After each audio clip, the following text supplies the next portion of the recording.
So, Dead by Daylight is known for having a mass variety of killers, some being very, very strong, while some being very, very weak.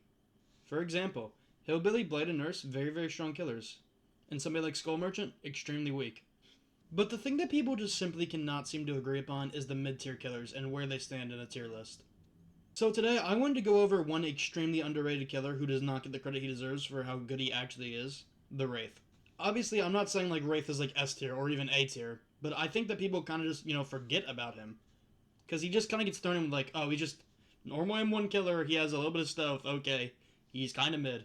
Now, the reason that I think Wraith is so underrated is that he's kind of like a jack of all trades, but he's actually really good at quite a few things. Like, for example, Wraith is really good at like sustained map mobility. Obviously, he's not going to be as fast as somebody like Blight, but he is pretty damn fast, like going across one side of the map to the other. And obviously, he has his stuff, which can be really good on indoor maps, which he's not really affected much by maps. He doesn't really have like any actual bad maps, which is a huge good thing about him. And the speed that you get after uncloaking can be used really good for mind games, so he does have some chase potential there, and he has some really good add-ons for chasing.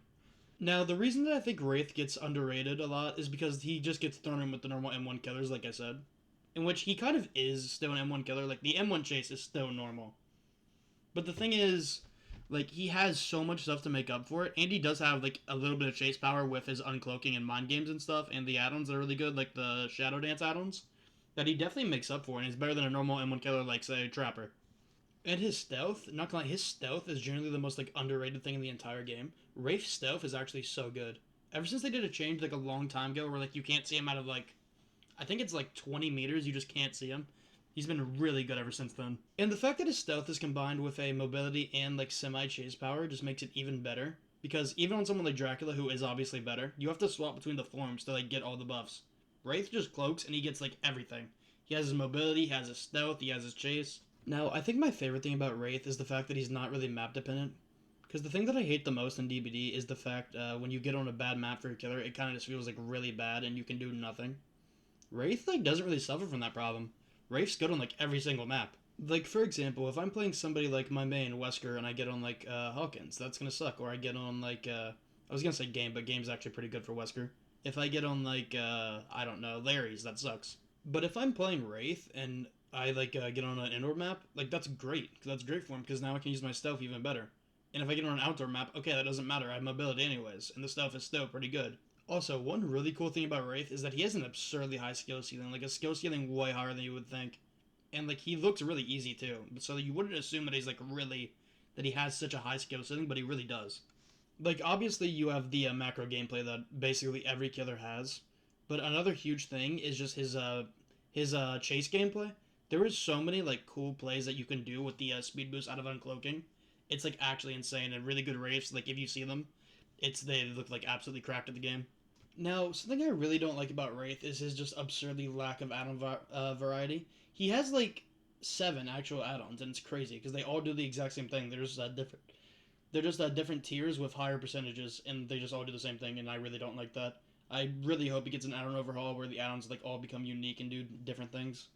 Let me try to go more in depth on like the reasons that I think that he's extremely underrated. Like obviously, I said before he's just a normal M1 killer, or most people see him as that way. But he's really much more than that. They just see him as a normal M1 killer with a stealth and a little bit of a mobility. But like I said before, and I'm kind of rephrasing here, going over the same points, Wraith does have a pretty solid chase ability. Like, you wouldn't think it at first, but like looking at it, his chase is actually pretty good. I also think it comes down to, for you to actually like, get pretty good value on him, you need to be pretty good at the killer.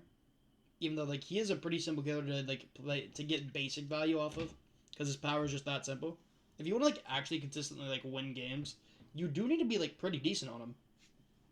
Now, obviously, you would need to get good at a normal killer M1 chase. That's what a lot of his gameplay is. But there's also the mind gaming with the power, which you need to get good at, which is actually pretty hard to do. Now, like I've said before, I don't think he's like really, really good, but I think he's definitely solid. Like when you compare him to like some of the more low tiers, like Trapper, Skull Merchant, hell, even somebody like Knight, I'd say he's a lot better than even like Knight. Another thing that's not really related to his strength, but I think he's still underrated in the fact that he is very, very accessible. And he's probably like one of the best designed killers for like skill floor and skill ceiling in the entire game. Because like you can get into him really easily because of how simple he is. But if you want to like take it to the next level and get really good, there's a lot of stuff to learn on him. Anyways, be sure to let me know what you think in the comments, if you agree he's underrated, or if you think I'm wrong, or if you think another killer's underrated. And if you wouldn't mind, if you watch all this way, drop a like and maybe even sub. Thank you, and goodbye.